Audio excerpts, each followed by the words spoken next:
Hello everyone and welcome back. The first 4.3.2 PTU patch has gone to Evocati as of earlier today, and there is some big news and big changes to talk about from the patch notes for this first initial patch. There has been a apparently complete overhaul of structural salvage, so changing how the process actually works, changing different aspects of some of the different salvage ships we have, like the Reclaimer, the Vulture, and the Misfortune. And I think possibly setting up for some future stuff like crafting and how salvage will play into that system, as well as, I think with this update, it hints also at a new salvage ship that we could be getting likely at IAE. So we'll touch on all that. We're going to go through the notes and talk about what has changed. So let's talk about it. Now, right before we get into talking through these patch notes and the changes in 4.3.2, I will take a moment to remind you of the giveaway that I have going right now through October 5th at 11:59 p.m. Eastern Standard Time. That is for a Aegis Sabre game package with lifetime insurance and the Black Magic paint, the Halloween paint for that ship that has been provided by CIG for me to give away to one of you. If you'd like to enter that giveaway, you need to leave a comment under the video that I have linked in both the video description as well as the pinned comment, and you'll automatically be entered to win. That giveaway will close at 11:59 p.m. Eastern Standard Time on October 5th, and I will be drawing a winner on October 6th, the following day. So if you want to enter into that giveaway, just leave a comment on that video that I have linked down below. Alrighty, so let's get into talking about the patch notes for 4.3.2 for this first Evocati patch. So this first build, we had been waiting for several days. There had been, they were trying to put out a build for the last, I think, 2 or 3 days, and then something just held it back and they couldn't put it out. There was some blocking issue, but today we finally got a build out, and they said that it would be worth it once we got this build. And there's some very interesting stuff, some very interesting salvage changes to go over. So let's go ahead and let's talk about it. So first, this is all going to be under the gameplay section. We have a structural salvage update. Structural salvage has undergone major changes to prep for future systems. This will affect all salvage mechanics for all ships and will increase complexity, adjust salvaging times and materials collected, and add refining as part of the flow for materials. So they'll go into more depth as we go through the patch notes on kind of these more specific bits that are going to be changing with structural salvage specifically. So there's some very, very interesting changes for how it's going to change. So now let's go through those. So first we have a ship identity and role definitions. Each salvage ship now has a distinct identity and specialized role. For example, the Reclaimer is quantity over quality, the fastest structural salvage processing, and designed for large-scale operations. And then, such as the Vulture, or I'd say you could include the Misfortune in this as well, or the Vulture and the Fortune are fairly similar, is more of a lone wolf type of ship, a balanced middle ground ship that serves as a reference point for all their other ships. Now, something else interesting that I think they'll be, if they're using the Vulture as a reference point for all other ships, we have the Reclaimer above the Vulture, and I'm fairly certain that we're going to be seeing a starter salvage ship come at IAE this year. Back in, I think, March or so, there was a Star Citizen Live with the vehicle concept team, and one of the things that they showed was concepts they were currently working on for an RSI starter salvage ship. And it's been, a decent while since that Star Citizen Live. That was also where they first showed off the Wolf, and, we have the Wolf in game now. So I think it's very, very likely that we get that RSA starter salvage ship at IAE. That'll give kind of another industrial starter ship, and there's almost always a new starter at IAE, as far as I'm aware. So I think we'll see some further adjustments of how that ship would work. Maybe it's really, really efficient for being how small it is. It can't carry a whole lot of material, but the material that it does get is really, really good. So we'll have to see for sure, but I think that's something that I'm taking away from this notion that the Vulture is being used as a reference point for the other salvage ships.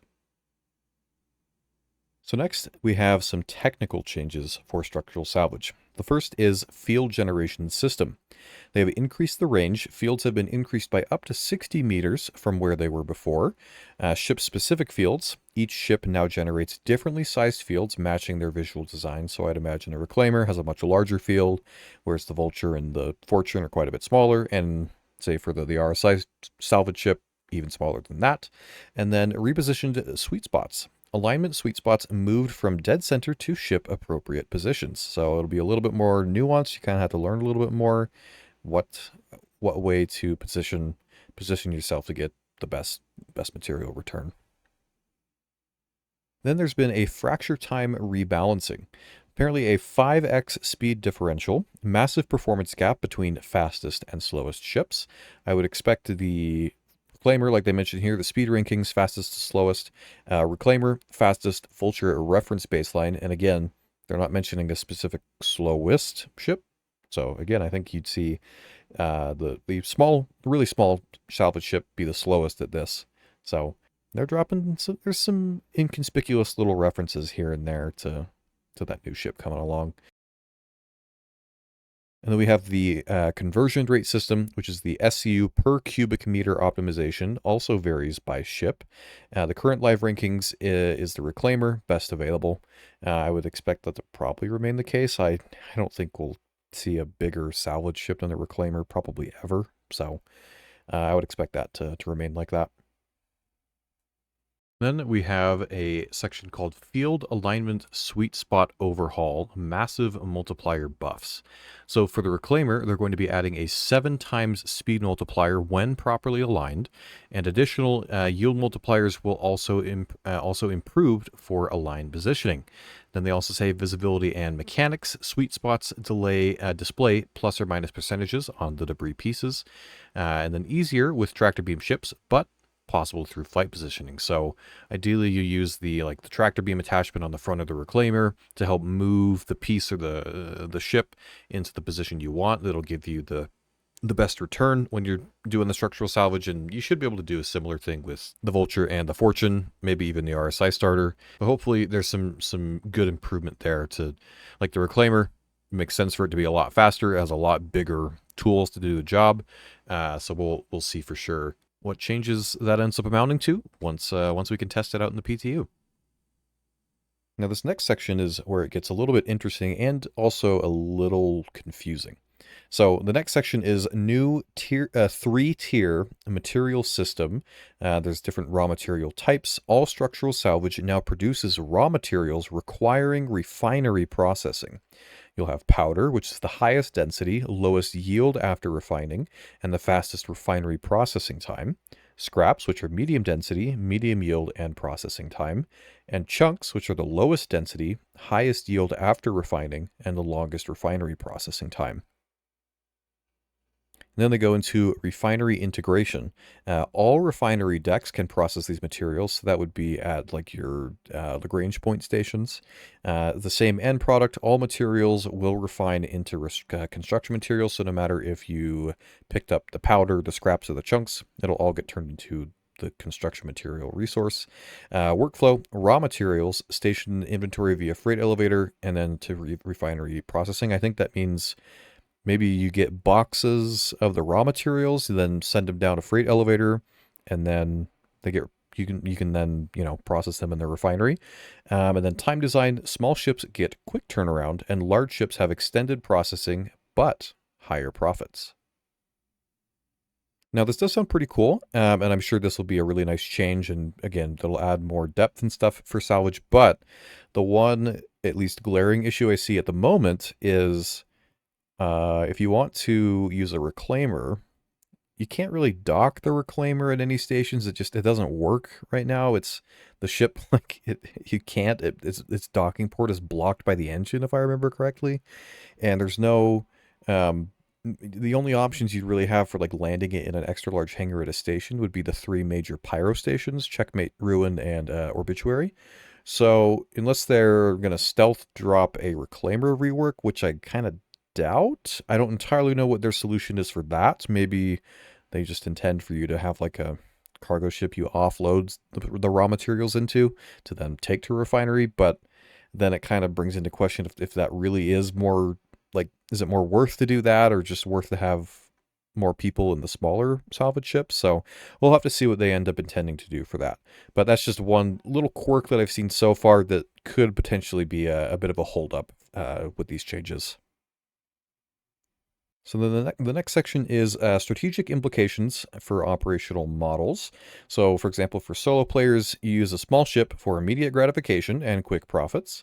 Group operations would use like a reclaimer, or maybe in the future if we have some other medium and large salvage ships, you use that for high volume operations with delayed but substantial payouts. So it sounds like there might be some rebalancing of that commodity pricing. And then mixed operations, on-site salvage production with dedicated transport ships for raw materials. Again, that's something that if there's no way for the reclaimer to just directly unload stuff at a station, you might have to do something like that if you're planning to use a reclaimer. But again, we'll have to see what they end up doing for that for sure. Then we have economic balance, which for this specific Evocati build is incomplete. For crew compensation, reclaimer profits are designed to support full crew payments. Session-based at first delayed. Small ship profits available immediately. Large ship profits require waiting periods. And volume versus efficiency. Trade-offs between processing speed and total yield. And then there's another very interesting section here, and this is in regards to future proofing, I guess, for crafting. So they say future integration for the crafting system, stepping stone design. The current system is not a placeholder, but the foundation for post-crafting implementation. When crafting arrives, ships will produce the actual material they are built off of. So say your ship's built out of steel or aluminum or something like that. If you salvage it, I assume you would actually get that material back when you're, structurally salvaging the ship. Refinery processing times and quality retention mechanics will remain consistent. And quality system. Chunks will retain material quality better than powder, affecting refining times. So this notion here introduces a whole bunch of more, I say a lot more depth to the salvage system. Again, especially once we have crafting, if you're looking to obtain some unique materials to build like a higher tier version of a ship, and you want to make sure you're getting the best quality, you're going to be looking for a specific size of the salvage pieces and whatnot. And if you're not mining, you're looking for these better quality chunks.